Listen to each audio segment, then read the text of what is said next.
Hello guys, क्या हाल चाल। मस्त एकदम। My name is Manohar Singh Chandel और आप देख रहे हैं अपना प्यारा सा YouTube channel MP board physics 12। Okay, शुरू करते हैं आज का वीडियो लेक्चर। और आज का वीडियो लेक्चर शुरू करने से पहले थोड़ा सा मैं आपको रिव्यू कर दूं कि हमारा जो इलेक्ट्रोस्टैटिक पोटेंशियल वाला जो टॉपिक चल रहा था, वो इलेक्ट्रोस्टैटिक पोटेंशियल में हमने पोटेंशियल क्या होता है, पोटेंशियल डिफरेंस क्या होता है, वन पॉइंट चार्ज की वजह से इलेक्ट्रिक पोटेंशियल क्या होता है, और उसके बाद हमने सिस्टम ऑफ चार्ज की वजह से इलेक्ट्रिक पोटेंशियल क्या होता है उसको फाइंड आउट करा था।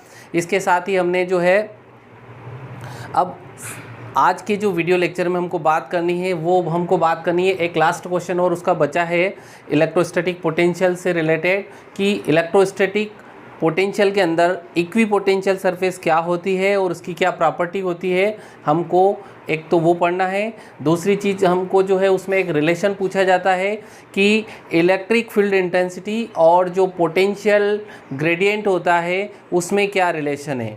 इन दोनों में रिलेशन इस्टेब्लिश करने के लिए हम एक डेरिवेशन को करेंगे। ओके, तो my name is Manohar Singh Chandel और आप देख रहे हैं अपना प्यारा सा YouTube channel MP board physics 12। और आज का वीडियो लेक्चर शुरू करते हैं। और आज का जो हमारा टॉपिक रहेगा वो टॉपिक रहेगा हमारा इक्वी पोटेंशियल सरफेस, उसकी प्रॉपर्टी और relation between electric field intensity and potential gradient. Okay guys, शुरू करें। तो सबसे पहला क्वेश्चन शुरू करते हैं हम। Relation between electric field intensity and potential gradient।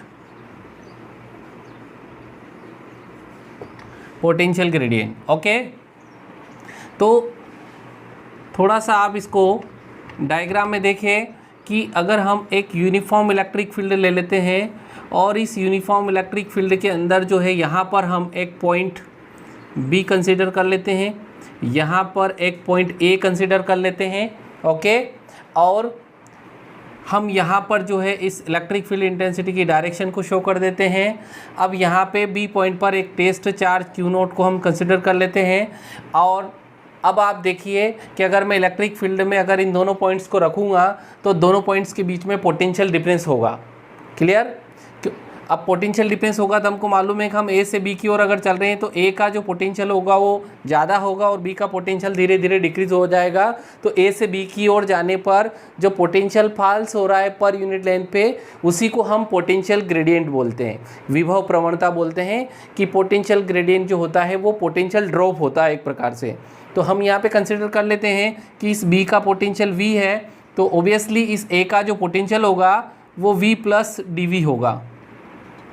कितना होगा? v plus D V. तो दोनों के बीच में जो पोटेंशियल डिफरेंस आएगा वो डी वी आएगा। ओके, अब हम यहाँ पर क्या करेंगे कि इस टेस्ट चार्ज क्यू नोट को जब b से a तक चलाएंगे तो यहाँ से यहाँ तक चलाने के लिए हमको वर्क करना पड़ेगा और उस वर्क के थ्रू यहाँ दोनों के बीच में डिस्प्लेसमेंट होगा। सपोज उस डिस्प्लेसमेंट को हमने dx कंसिडर करा है। क्या कंसिडर करा है? dx। अब आप यहाँ पे ध्यान रखना कि यहाँ पर इस क्यू नोट चार्ज के ऊपर जो फोर्स लगेगा वो फोर्स लगेगा F is equal to q naught E. ये इलेक्ट्रिक फील्ड के अंदर फोर्स लगेगा। अब इस फोर्स के अंदर हमको जो है इस टेस्ट चार्ज को B से A तक ले जाना है, तो उसके लिए हमको, चूंकि ये दोनों पॉइंट बहुत पास में है, डिस्प्लेसमेंट दोनों के बीच का थोड़ा सा होगा, तो हमको वर्क भी थोड़ा ही करना पड़ेगा। तो जो स्मॉल वर्क होगा उसको हम dw से लिखेंगे। तो dw बराबर वर्क बराबर होगा फोर्स इंटू डिस्प्लेसमेंट।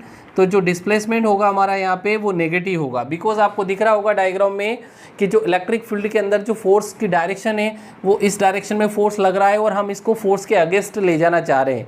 तो जो डिस्प्लेसमेंट होगा वो नेगेटिव डिस्प्लेसमेंट होगा। ओके गाइस, ये हमारा इक्वेशन नंबर फर्स्ट है, इक्वेशन नंबर सेकेंड है। अब हम इक्वेशन नंबर फर्स्ट से फोर्स की वैल्यू को इक्वेशन नंबर सेकेंड में पुट कर देते हैं by equation number first and second. अब इसको पुटअप करेंगे तो हमारे पास जो वर्कआउट आएगा वो आएगा माइनस में q naught E into D x. मैंने माइनस को आगे ले लिया, ये इक्वेशन नंबर हमारा थर्ड हो गया। ओके गाइस, अब हम यहाँ पे देखें कि हमको रिलेशन लाना है, काय के बीच में रिलेशन लाना है, इलेक्ट्रिक फील्ड इंटेंसिटी और पोटेंशियल ग्रेडियंट या चेंज इन पोटेंशियल डिफरेंस के बीच में हमको रिलेशन लाना है। तो उस रिलेशन के लिए हमारे पास एक फॉर्मूला होता है, बट पोटेंशियल का फार्मूला V बराबर होता है work divided by test charge. तो यहाँ से हम अगर वर्क को निकालें तो वो आएगा V इंटू क्यू नोट। अब मैं अगर यहाँ पे D लगा देता हूँ, यहाँ पे D लगा देता हूँ, तो DW बराबर हो जाएगा DV इंटू क्यू नोट। ये हो गया इक्वेशन नंबर 4। ओके, तो इक्वेशन नंबर 4 से DW की वैल्यू को हम इक्वेशन नंबर 3 के अंदर पुटअप कर देते हैं। तो यहाँ लिख देते हैं बाय इक्वेशन नंबर 3 एंड 4। इसको पुटअप करेंगे तो हमारे पास आएगा DV is equal to q naught, DV के साथ में क्यू नोट भी है, तो DV q naught is equal to minus में q naught E into DX। बड़ा सिंपल सा क्वेश्चन है। अब आप यहाँ पे देखिए कि क्यू नोट से क्यू नोट कैंसिल आउट हो जाएगा, हमको इलेक्ट्रिक फील्ड इंटेंसिटी को लाना है, तो इसको एक तरफ कर लो। तो यहाँ से हमको मिल जाएगा इलेक्ट्रिक फील्ड इंटेंसिटी E बराबर माइनस में DV upon DX। This is the final relation between electric field intensity and potential gradient या change in potential difference. Okay, तो ये हमारा पहला रिलेशन इस्टेब्लिश हो गया। आप इसको नोट कर ले। सेकंड जो हम सेकंड वन जो चीज़ हम इसमें एक्सप्लेन करने वाले थे, वो करने वाले थे इक्वी पोटेंशियल सरफेस। कौन सी सरफेस? Equi potential surface. उसको मैं यहाँ लिख देता हूँ, equi potential surface.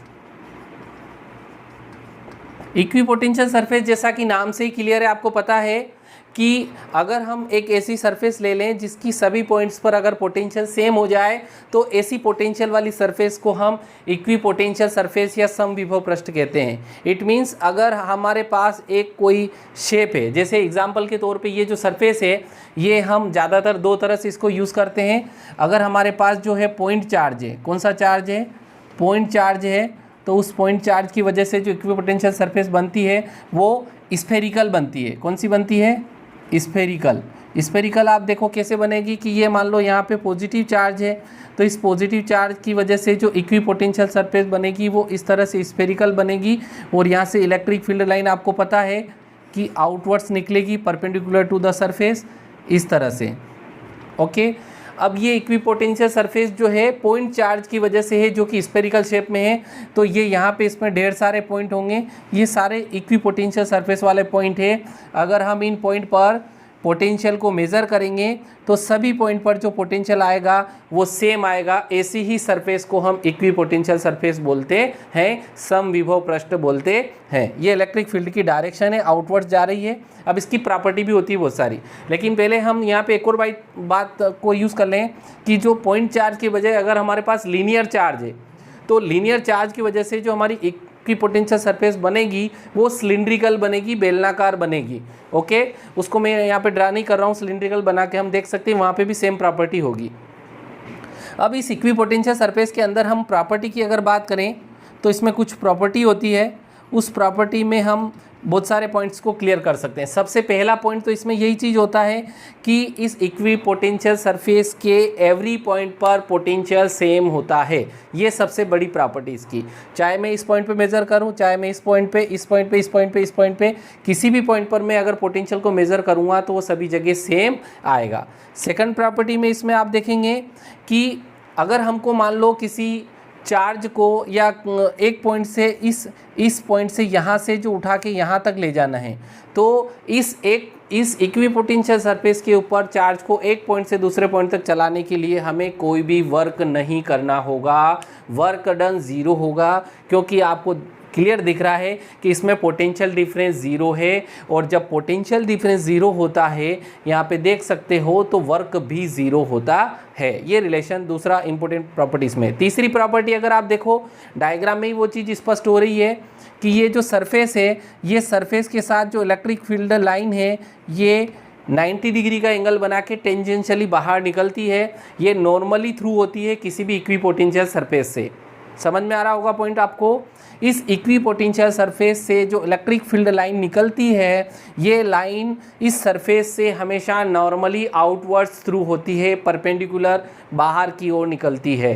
Okay guys, और चौथा और सबसे इम्पोर्टेंट पॉइंट जो है, इसमें आपने देखा होगा कि जब हमने इलेक्ट्रिक फील्ड लाइन की बात करी थी तो वहाँ पे हमने बोला था कि two electric field line never intersect each other, because अगर दो इलेक्ट्रिक फील्ड लाइन एक दूसरे को इंटरसेक्ट करती है तो एक ही इंटरसेक्शन पॉइंट के ऊपर अलग अलग रिजल्टेंट इलेक्ट्रिक फील्ड इंटेंसिटी की डायरेक्शन होगी, जो कि यूजुअली लाइफ में पॉसिबल नहीं है। मैंने आपको एक्सप्लेन भी करा था। सिमिलरली वही प्रॉपर्टी यहाँ पे इक्विपोटेंशियल सरफेस के अंदर भी होती है कि अगर दो इक्विपोटेंशियल सरफेस हमारे पास है तो वो कभी भी एक दूसरे को इस तरह से इंटरसेक्ट नहीं करेंगे, क्योंकि अगर दो इक्विपोटेंशियल सरफेस एक दूसरे को इंटरसेक्ट करते हैं तो ऐसा करने पर इंटरसेक्शन पॉइंट के ऊपर दो अलग अलग पोटेंशियल शो करेगा, जो कि पॉसिबल नहीं है, क्योंकि एक पॉइंट पर एक ही पोटेंशियल होता है। और उस इक्विपोटेंशियल का फार्मूला हमको मालूम है, V बराबर 1/4πε0 इंटू Q/R होता है। ये इक्विपोटेंशियल होता है पॉइंट पे, हर एक पॉइंट के ऊपर। ओके, तो इस तरह से आज के वीडियो लेक्चर में हमने दो इम्पोर्टेंट बात को डिस्कस करा कि यूनिफॉर्म इलेक्ट्रिक फील्ड के अंदर जो है इलेक्ट्रिक फील्ड इंटेंसिटी और पोटेंशियल ग्रेडियंट या चेंज इन पोटेंशियल डिफरेंस में क्या रिलेशन होता है, इस रिलेशन को हमने इस्टेब्लिश करा। यहाँ से हम किसी भी वैल्यू को फाइंड आउट कर सकते हैं जो इससे रिलेटेड है। और दूसरे क्वेश्चन में हमने बात करा कि जो इक्वी पोटेंशियल सरफेस होती है, जो समविभव पृष्ठ होता है, वो क्या होता है और उसकी क्या क्या प्रॉपर्टी होती है, उस सारी चीज़ों को हमने डिस्कस करा। ओके, आप इस वीडियो को पूरा देखें और पूरा देखने के बाद अगर वीडियो आपको अच्छा लगा है तो इसको ज़्यादा से ज़्यादा बच्चों तक शेयर करें। और हाँ, यदि आप चैनल पे पहली बार आए हैं तो चैनल को सब्सक्राइब करना ना भूलें और साथ में बेल आइकन को भी प्रेस करें, ताकि जो नोटिफिकेशन है अगले वीडियो का वो आपको सबसे पहले प्राप्त हो। ओके, मिलते हैं नेक्स्ट वीडियो लेक्चर के साथ। Thank you for watching.